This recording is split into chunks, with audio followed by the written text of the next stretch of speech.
Hey guys, it's Autumn here, and welcome back to week 3 of Inktober. Let's jump right into our story. Simon, I'm here! He called in vain, searching for any sign of his husband. He checked each stack methodically, starting from the back and working his way forward while the officers took statements from everyone in the library. He was crossing back about 4 stacks away from the front lobby when he found Simon's cell phone.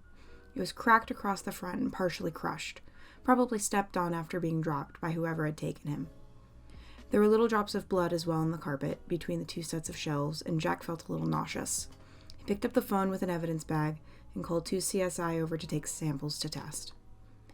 Jack waited to watch the evidence be bagged before heading up the stairs, taking his time to look for any anomalies that had been missed. The stairs were clean, nothing but the stray cobwebs and slate scuff marks here and there. At the top of the stairs, EMTs were tending to the idiot Miller, who had let the people who had taken his husband get the jump on him. His arm was in a sling, and he had a gash across his forehead from where he was hit. "How could you let this happen?" Jack growled, barely restraining himself from lunging at this buffoon. He could barely contain his anger, but he knew that if it flared too much, he would flash his blue, angry eyes. Miller flinched, pulling back against the wall the best he could, the EMTs looking at him in shock. He wouldn't meet Jack's eyes, keeping his gaze at the floor. "I'm so sorry, Jack," he whimpered, his eyes still downcast. Jack couldn't believe his nerve. He had gotten the one person who truly knew him kidnapped. Again. "Save it, Miller. You'll be lucky to have a job after I talk to the chief about this," he growled, stomping past him and into Simon's office. The weight of the event finally sank in when he saw Simon's bag slumped over his desk. He hadn't even had time to hang it up. He blinked away tears, refusing to show weakness here. He had to be strong for Simon, though he couldn't help the one tear that escaped his eye. His partner, Brewer, entered behind him and placed a reassuring hand on his shoulder. "You'll get him back. You'll manage to get Dark Angel to help." "He helped you yesterday. What's to say he won't help again?" Brewer assured him. Of course, Brewer was correct. Dark Angel was going to help as soon as Jack was off duty, but that was nearly 7 hours away at this point. For right now, Detective McBrien was going to have to investigate what he could, starting with the camera in the Christmas tree. "Thank you, Brewer." He forced a smile, allowing what little warmth he could muster into his voice as he crossed the room. The Christmas tree had been up since the day before Thanksgiving, something that could be considered a crime to other holidays. Simon's favorite holiday was Christmas. It was the coziest one there was, and meant warm sweaters, fires, and hot cocoa for him. Jack smiled a sad smile, thinking about this, and carefully picked past the ornaments to the interior of the tree, where he found a small camera aimed at Simon's desk. He carefully removed it from its position, using 2 evidence bags as gloves to make sure any prints on it could be taken and run through APHIS. He handed it to Brewer and approached Simon's bag. He sighed and closed his eyes, pulling on blue gloves to handle the possible evidence to be found in his bag. It was a leather satchel, worn from years of use, and was full of files and books that he'd been working on. He pulled out 3 thick manila folders and flipped through them, finding monetary statements and employee information.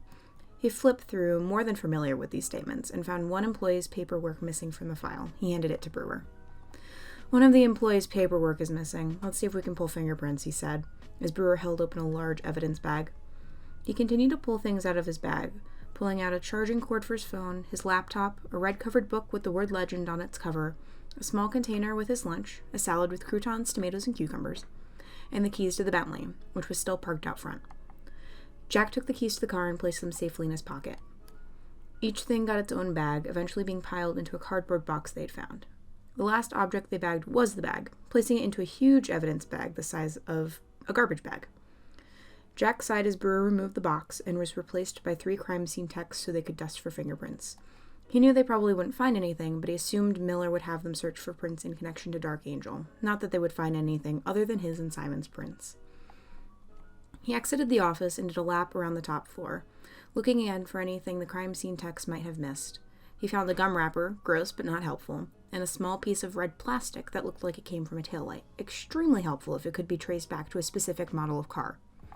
He bagged it, sticking it in his shirt pocket, and went back outside to see if anything else had been found. He gave Miller one last glare before exiting the building and finding a group of 4 crime scene techs surrounding a tire track and a bit of gravel. They were taking pictures and talking excitedly about how useful this could be, and how excited they were to log in the evidence. "Hey guys, what you got for me?" Jack asked tiredly, glancing at the pile of gravel with apprehension. One of the techs, a young lady with brown hair piled in a bun on top of her head, approached nervously. "We found a tire tread in the gravel after following a blood trail. It was small spatters, trailing from the location where the phone was found to hear, sir. We have reason to believe the car drove off and left these marks. She stuttered, motioning to the markers trailing from the building to their current location and then to the gravel. Ah, perfect, he smiled. Are you going to try to take a cast of it? So we can try to run it and see what kind of car we're dealing with? Yes, sir, we're prepping the plaster now. Would you like to observe? She informed, trailing off to a higher pitch at the end of her statement. Jack nodded and crossed his arms, watching two techs mix plaster batter. Eventually it was completely stirred and the tread mark was surrounded by small pieces of wood to keep the plaster in place. They poured slowly, as to ensure no air bubbles were present, until the entire track was covered. Jack nodded and remembered the piece of plastic in his pocket. Oh, I found this. Can you see if it matches plastic or glass for an automotive headlight? Jack requested, handing the small bag to the same female tech. She looked at it intensely, studying the surface of the shard before nodding her head. Of course, sir. We should have the results for most of the evidence back in a few hours, she replied, bowing her head a little as she backed away. Jack sighed. He had a few hours minimum before he got any leads on the vehicle that took Simon. Misfit was new information, though. He hadn't had a name for the person who had taken Simon the night before, but now he had a sort of lead on it. The image of Simon, bloody and beaten, flashed in his head again, but he shook it away quickly. He thought on what had happened yesterday. Maybe something could give him a hint in tracking him down again. The day prior had been quite a normal one, with Jack dropping Simon off at work, then going to work himself. He had finally closed a case that had been taking a rather long time to get information on, though he had credited Dark Angel with obtaining the last piece of information that had led to an arrest. He had been given the case instead of it going to Miller, something that he was silently smug about, and Miller had been rather aggravated about it. Miller had been so mad he'd left early that day and didn't come back. Jack had gone to lunch with Simon. They went to Quincy so Simon could look for new comics, and they went to a little Italian place that Jack was friends with the owner of. They took about 3 hours for lunch, a little longer than they normally would, but it had been a beautiful winter day with the sun shining for once. On their walk back, Jack felt like they were being watched, but every time he turned around, no one was there. They made it back to the Impala safely, but while Jack was putting their purchases in the trunk, two large men grabbed Simon and hauled him away, shoving him in the back of a white van. "Simon, no!" he shouted as the van pulled off. He was furious, hopping in the Impala to pursue the van, not losing sight of it. He followed it, calling it in over his radio, hoping there were available units somewhere along their path. He followed them around the city for 2 hours, having police cars block their path from going outside of the city. He was nearly out of gas when they finally cornered the van in an alley. Jack approached the van, followed by Brewer and a handful of other cops, and was immediately disheartened by the empty van with the small blood spatters in the back. They had hurt Simon. He hung his head and felt tears begin to drip down his face, embarrassed and ashamed for letting them get away. Brewer placed a hand on his shoulder. "We'll find him, Jack. Why don't you head home? Clear your head. We'll let you know when we have something," Brewer assured, giving him a small smile. He wiped his tears and gave a half-hearted smile back. "Thanks, Brewer," he warmly thanked, grabbing Brewer's hand on his shoulder and giving it a tight squeeze before bolting off to the car. He took off to stash the car, making sure to hide it somewhere discreet, changing quickly in the back of the car into a pale blue t-shirt, black hoodie with cuts down the back, a pair of long jeans, and black sneakers. Jack quickly assumed the persona of Dark Angel. He ran his hand along his shoulder, causing a blue glow that subsided, and produced a mask, one of a specialized material that adhered directly to his skin.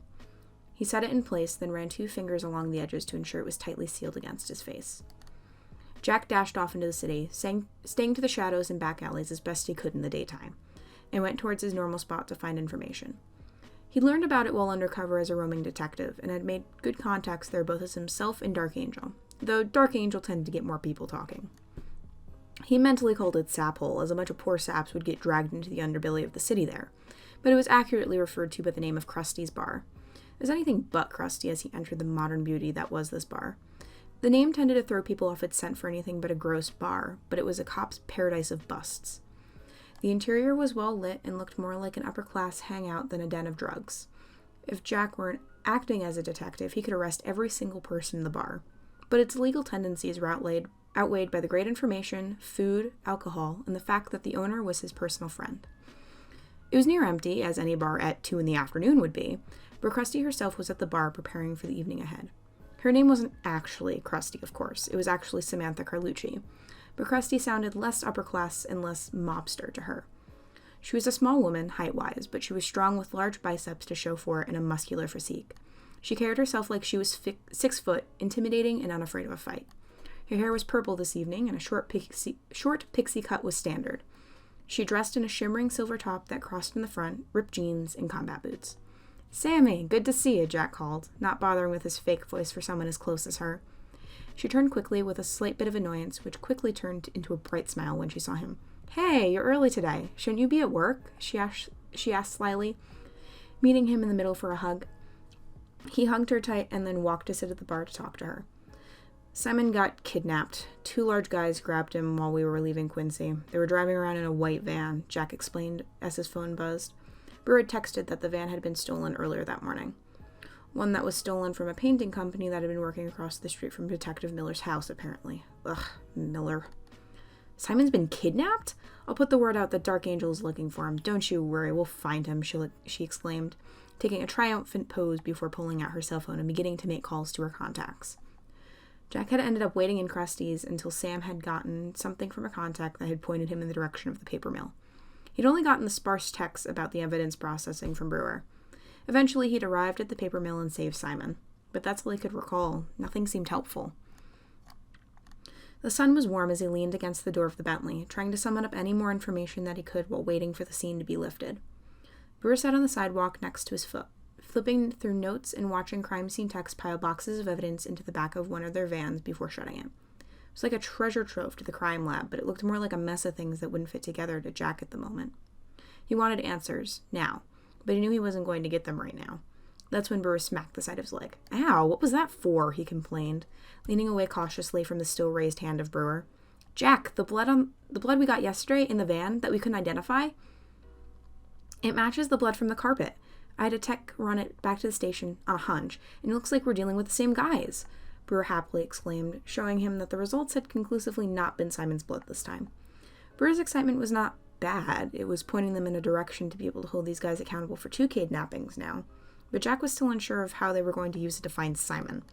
"That's great, Brewer, but how does that help us? We can't use the DNA from it if this guy's not in the database," Jack frowned. Brewer flipped through some more notes, seeming to be looking for something in particular. Jack furrowed his brow, looking at the notes that were meticulously taken by Brewer the last few cases.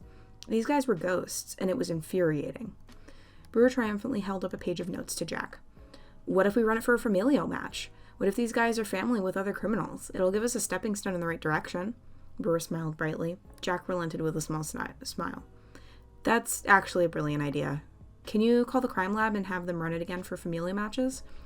"I'm gonna go reach out to my contacts and see if they can get anything for me," Jack requested, feeling a little more confident that they could catch these guys. Brewer nodded, then took off for the evidence van. Jack dropped a smile, got into the undercover car he drove at work, and headed off to Krusty's to ask for her help again. And that's it for today. I hope you guys enjoyed.